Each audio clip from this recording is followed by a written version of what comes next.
Енергетската и другите сеопфатни кризи се поизразено се закануваат да ја прелеат работната сила од кочанските фирми во западноевропските индустрии и компании.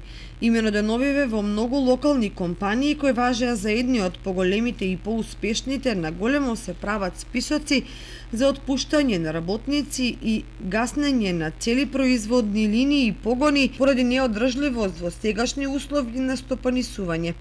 Финансискиот удар од 5 до 8 пати зголемените трошоци за струја е неиздржлив и не овозможува рентабилно работење, па затоа меѓу првите мерки на стопанствениците се рационализација на работните места и отпуштање на вработени.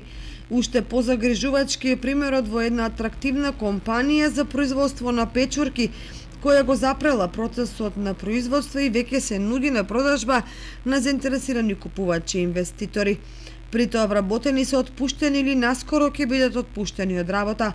Поедини бизнисмени веќе размислуваат да бараат попрофитабилни бизниси со мала зависност од енергенсите, со цел да останат на пазарот.